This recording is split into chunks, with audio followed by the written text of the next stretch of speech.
Olulu had become a skilled negotiator, successfully handling various negotiations with ease. Uchimaru was pleased with her work and was able to focus on other tasks like writing documents and budget calculations, as Olulu took over the role of negotiator. However, Uchimaru had one pressing issue: food. The Demon King's army had assimilated many tribes, causing the population to swell and leading to a food shortage. Olmunder brought food to Uchimaru's office, but Uchimaru didn't seem interested. Nonetheless, he ate it out of gratitude for Olmunder's efforts. The main food source for the Demon King's army was the fields on the outskirts, which grew a type of grain called jim. The porridge Olmunder brought was rough because he had used very little water to soak it. Uchimaru longed for high-calorie meals with meat, but Olmunder had a different idea. Olmunder suggested hunting a demon beast that had been causing trouble on the border of the Demon King's territory. This beast had devoured 5 orcs who were supposed to kill it, proving to be stronger than them. Olmunder saw this as an opportunity to hunt the beast, provide meat for Uchimaru, and make the border safer. Though hesitant, Uchimaru considered the idea as Olmunder showed him some edible mushrooms collected by the orcs as a food supplement. Uchimaru asked if the mushrooms were edible, and Olmunder confirmed they were indeed safe to eat. These mushrooms were considered the most valuable food source by the orcs, but the arrival of the demon beast had made the area dangerous. Uchimaru realized the food shortage was due to the damage caused by this beast. He was taken aback by the numerous problems in this world. Since the demon beast's arrival, previously safe and peaceful areas had become perilous. While talking in the forest, they heard a menacing sound from the demon beast. Uchimaru was terrified and panicked, while Olmunder remained calm. Olmunder instructed Uchimaru to retreat as he prepared to hunt the beast. Olmunder flew high and attacked the beast from above while it stood on the ground. The beast resembled a giant wild boar and could only move in 2 dimensions, with limited knowledge of the 3rd dimension. Olmunder attacked from above. Seeing Olmunder in action, Uchimaru realized he was experienced in combat. The boar briefly bowed its head and then used some form of magic to trap Olmunder. Uchimaru was frightened and shocked. As the beast attempted to bite him, Olmunder managed to escape. The demon beast caused significant damage and continued trying to bite Olmunder, despite his frantic evasions. At that moment, Uchimaru realized it would be difficult for Olmunder to defend himself while hunting the beast since he was mainly focused on defense. The beast had body parts that aided in killing its enemies, such as sharp horns, claws, and teeth. In contrast, humans were weak and fragile, which is why they used weapons like arrows, spears, guns, and bombs. Uchimaru wondered why Olmunder, who was more human-like, didn't carry weapons to fight his enemies. Olmunder had realized he couldn't win the fight without using magic. Olmunder unleashed his magic, a powerful light resembling lightning, striking the beast. Uchimaru was bewildered by what was happening. Olmunder's hands changed and appeared fragmented. Olmunder typically avoided using his magic because it altered his body and took time to return to normal, but he had no other choice. The giant wild boar seemed severely injured. As the boar weakened, Olmunder attacked again, surprised that the struggle ended so quickly. If Olmunder managed to slice the boar's belly, he might also cut its intestines, rendering it inedible. Olmunder celebrated his victory, but Uchimaru was traumatized by the situation and had lost his appetite. Uchimaru was astonished that even in such circumstances, Olmunder still had an appetite for food. He was also surprised by the culture he witnessed in this world. Olmunder was thrilled that they would finally have meat to eat after a long time and assumed the orcs would be delighted as well. Despite having the body of a girl, Olmunder effortlessly carried the hunted wild boar back to the orc village. The orcs were in disbelief that Olmunder had managed to hunt down the demon boar. Olmunder firmly confirmed it and told them they should be grateful. Speaking loudly to the orcs gathered around the dead boar, Olmunder announced they could finally enjoy some meat after such a long time. However, Uchimaru had his doubts.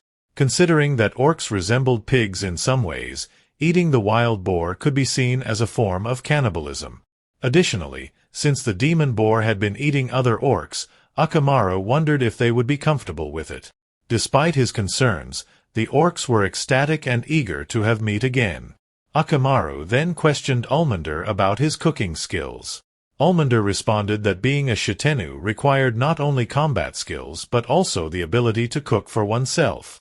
Uchimaru, tired of the bland kim porridge he had been eating since his arrival, was curious about what Olmunder would prepare. Olmunder decided to roast the wild boar over a fire. As the meat cooked, it started to burn, creating a pillar of flames. Uchimaru was confused and commented that it looked more like they were imprisoning the meat rather than cooking it. Olmunder explained that without burning it thoroughly, the meat would be toxic to eat. After some time, the meat was finally ready. The roasted meat looked charred and unappealing. Uchimaru took a bite but found it unpleasant. The meat spread a bitter taste in his mouth, and the juices that oozed out felt like thick, greasy oil that lingered unpleasantly. Uchimaru was disgusted by the meal. Olmunder, on the other hand, was furious at Uchimaru's reaction, calling him ungrateful for not appreciating the food. Uchimaru was livid that he was being forced to eat such a dreadful meal. Olmunder insisted he would get used to it and the bitterness would fade with time, but Uchimaru remained repulsed and completely uninterested. Determined to eat something different, Uchimaru asked the orcs if he could use their kitchen, and they agreed. Their kitchen had a communal oven, a luxury typically reserved for the wealthy. They also had salt, a rare commodity, and warned Uchimaru to use it sparingly. Uchimaru realized the stark differences in eating habits between the rich and the poor and understood why salt was so precious due to the orcs' inland location and lack of trade. He requested edible mushrooms from the orcs, who gladly provided them. Using salt, the roasted meat, and mushrooms, Uchimaru prepared a soup. He cooked the meat again to ensure it wouldn't taste bitter. Olmunder watched curiously, not comprehending what Uchimaru was making. Once the meal was ready, Uchimaru invited Olmunder to taste it. Unlike Olmunder's charred roast, Uchimaru's dish was tender and flavorful. Olmunder was impressed and enjoyed the delicious, tender meat and the excellent soup. The orcs were equally astonished by Uchimaru's cooking skills and praised the meal. To prepare the meat, Uchimaru had first washed it in a stream to remove all the blood, then cooked it slowly to prevent the excessive release of oils during roasting, unlike Olmunder's method that led to burning.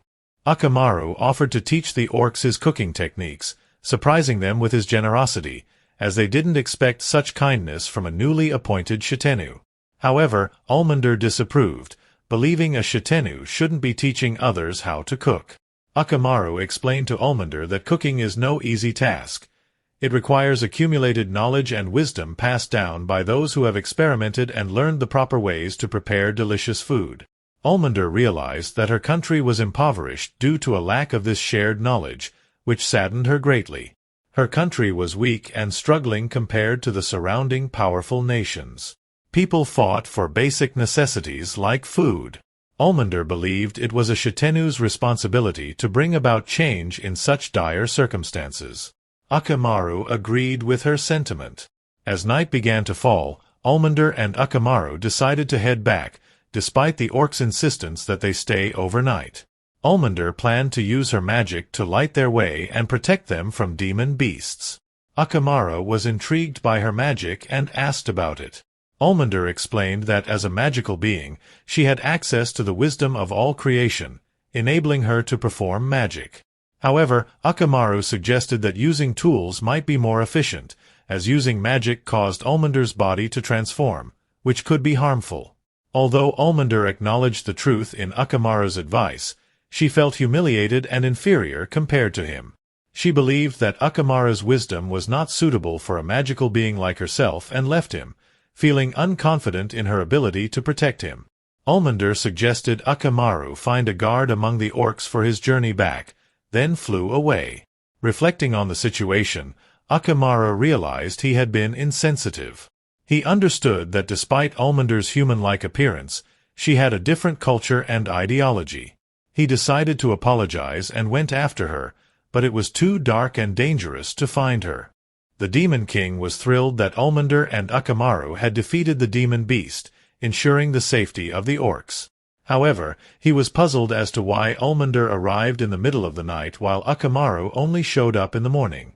The king, with a curious expression, asked Uchimaru, who was kneeling before him, why they arrived at different times, but Uchimaru was silent, unsure of what to say. Eventually, tears welled up in Uchimaru's eyes, and he confessed that he felt unworthy of being a Shitennou because he had allowed personal differences to come between him and Olmunder. The king, already aware of what had transpired, tried to comfort Uchimaru. He agreed with Uchimaru's idea of using additional equipment and not relying solely on magic. He also wondered why Olmunder had reacted angrily to this suggestion.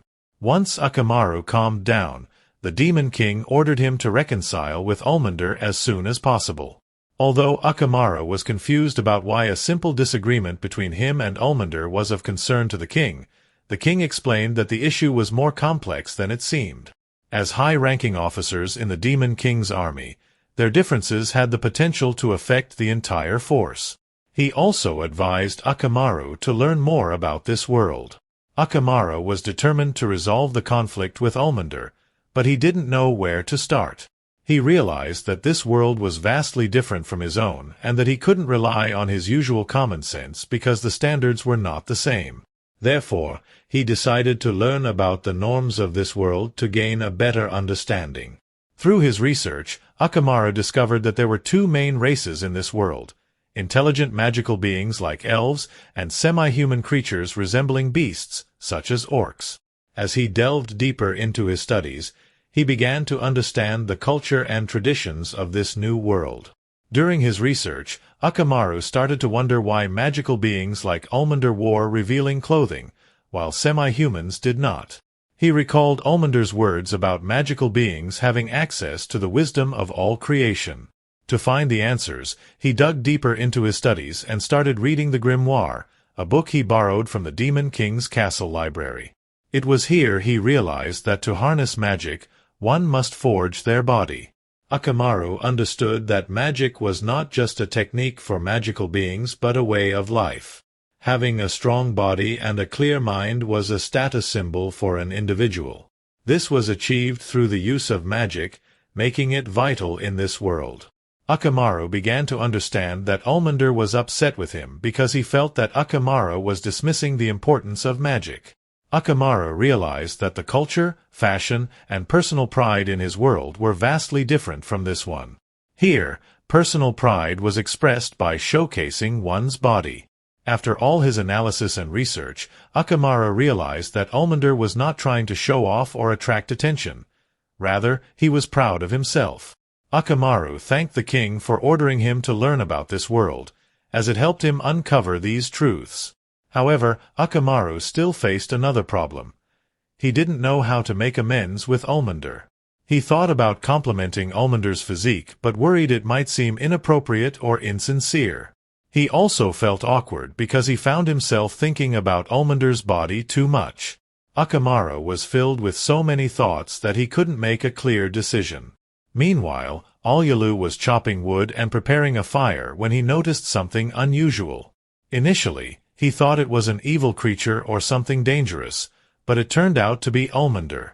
Olulu asked if something was wrong because Olmunder didn't look well. Olmunder replied, saying that Uchimaru hated him.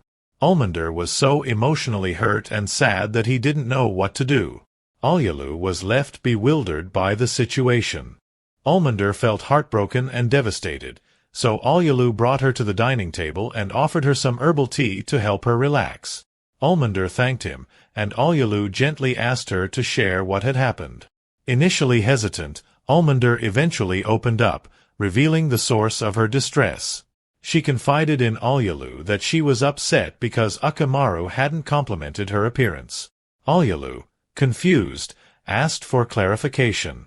Olmunder explained that during their hunt for the demon beast, she had used her charm on multiple occasions, hoping to receive praise from Uchimaru, but he never acknowledged her efforts. Olulu chastised Olmunder for not communicating her intentions to Uchimaru in a way he could understand. This criticism deeply hurt Olmunder, who had expected Olulu to be on her side. She began recounting everything she had done to impress Uchimaru, wearing revealing clothes, cooking homemade meals, and even hunting the wild boar alone. Despite hearing this, Olulu continued to place the blame on Olmunder. Feeling misunderstood, Olmunder asked why Olulu was blaming her. Olulu explained that Uchimaru was human and had different values from magical beings like her. Olmunder struggled to grasp what Olulu meant, so she asked for further explanation. Olulu elaborated, saying that in human culture, revealing one's skin doesn't have the same positive connotation it might have among magical beings. In fact, it could make someone appear promiscuous. Olmunder became emotional, realizing she had made a mistake and feeling unsure how to fix it. In her frustration, she started to damage the table. Later, Olulu recalled something Uchimaru once told him when he made mistakes as his secretary. Uchimaru said that no matter how thorough your preparations, mistakes are inevitable. What truly matters is how you handle those mistakes afterward.